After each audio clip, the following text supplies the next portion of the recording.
Hi, everyone. This is Tony's mom and the executive director of Compassionate Friends. Today, we have another message of hope for you. And I am so very excited to have my friend, Nivia, who is coming to us all the way from Puerto Rico. Yes, Puerto Rico, that's had so much devastation. So I'm just so honored and pleased that she's able to take time today to give you a message of hope. So thanks, Nivia, for joining us today. Thank you, Debbie, for inviting me. It is my pleasure, and it's a wonderful opportunity to be able to be online with you and our community. Oh, thank you, Nivia. And I know many of our community and Compassionate Friends knows Nivia very well. She's a chapter leader. She's a leader in the organization. She's been on the diversity committee. She's also been on the board of directors. So Nivia is an icon within our organization.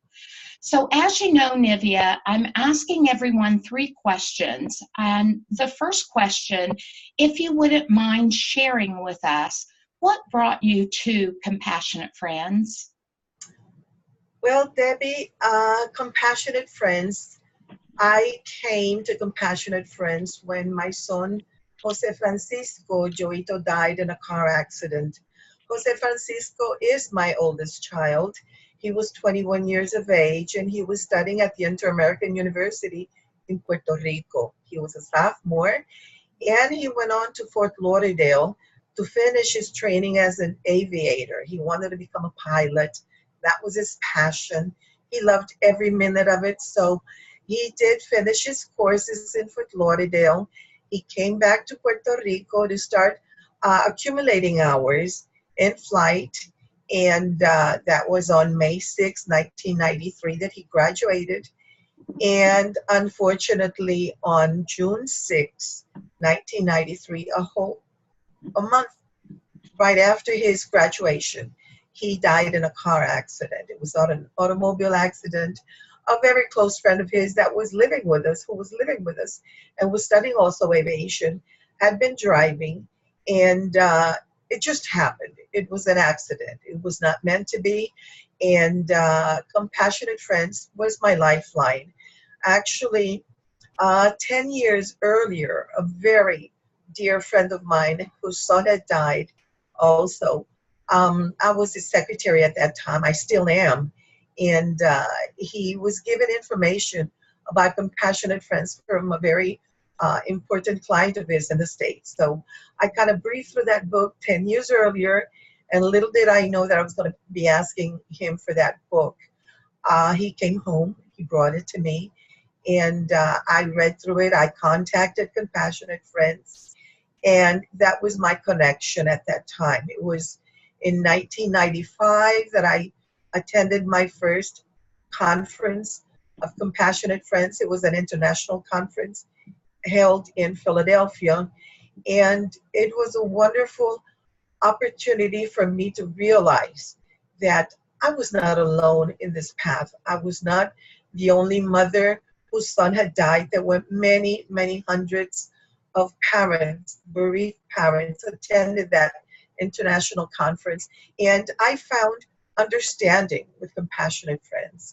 I found relief, and I found that we at the conference were able to speak the same language, even if there was silence among all of us because there were so many new people, and I definitely was one of them. I came from Puerto Rico all by myself, and it was an experience that I will never forget. I will never forget it, and here I am, and it's been many years later, but Compassionate Friends means the world to me. Oh, wow, Nivia, what a powerful story. And you know, we have a connection in the fact that your son and my son both loved flight. My son, too, was a pilot. And so I didn't realize that before. You know, even though we think we know our Compassionate Friends, there's always something more. And it's so wonderful to be able to connect with other people that, you know, they're child's life was similar, perhaps a brother, sister, or grandchild. And then, Nivia, to know that you reached out and helped your boss, and then he in turn turned around and helped you, reaching for that book again. That was wonderful. So you've mentioned a few things about, how Compassionate Friends has helped you. And that's one of the questions that we talk about, because many people that are watching this, maybe they haven't been to a Compassionate Friends meeting. Maybe they've only been in touch with Compassionate Friends online. So some of them aren't aware of the different ways that they can be helped. So personally for yourself, Nivia, and what you've witnessed with others, how can Compassionate Friends help someone when they're on this horrific grief journey?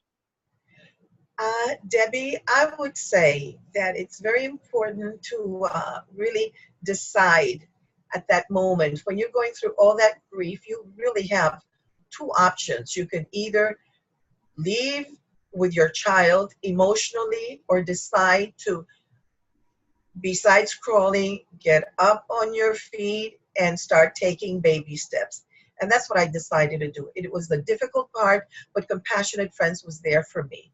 Compassionate Friends at the meetings listened to my story, wiped my tears over and over again. I repeated my story. I listened to everybody else's story. And it was just that big heart that the organization has, that the chapter leader has, that all the people that come to the meetings feel that, we're talking, we're speaking the same language. We're being understood. We're not being censored for whatever we say or we feel during the meetings. So anyhow, the information that I would really and strongly stress is to come to the meetings. Take that first step. It is important. We will be there for you. And if you cannot make it to the meetings, call us. We have our phone numbers online. We have information with regards to the national organization, to the individual chapters located in the different states, Guam and Puerto Rico also.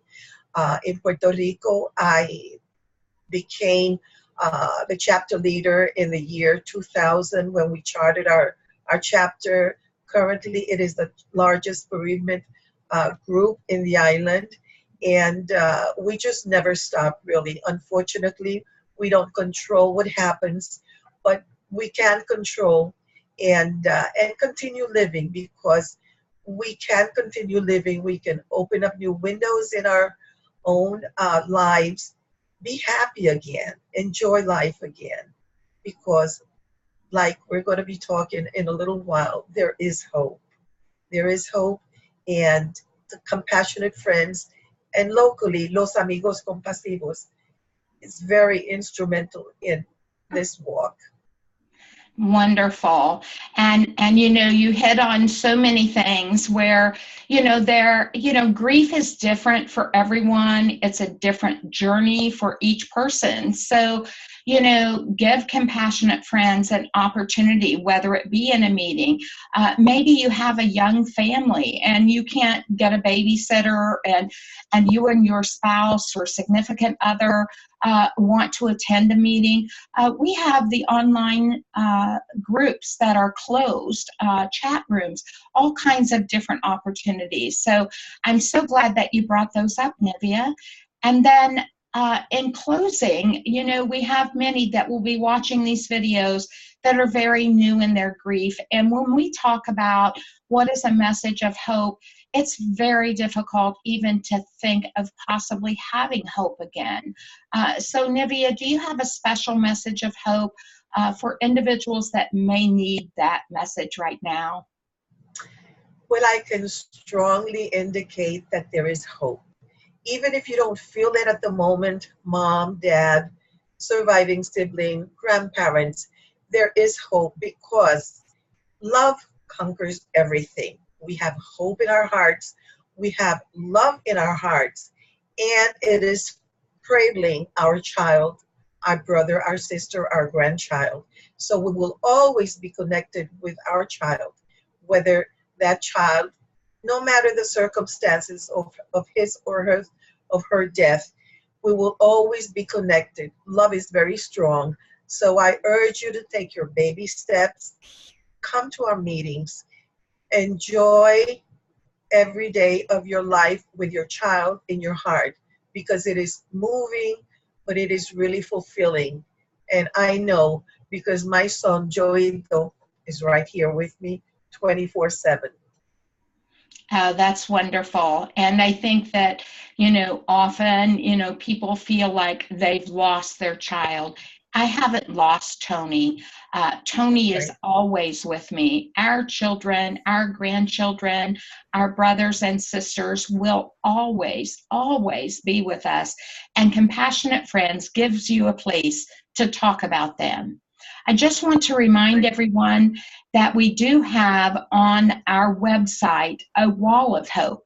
And there are many people that have written you messages there, along with shared a picture of their loved one. So please treat yourself to taking a look at that wall of hope and read some other messages.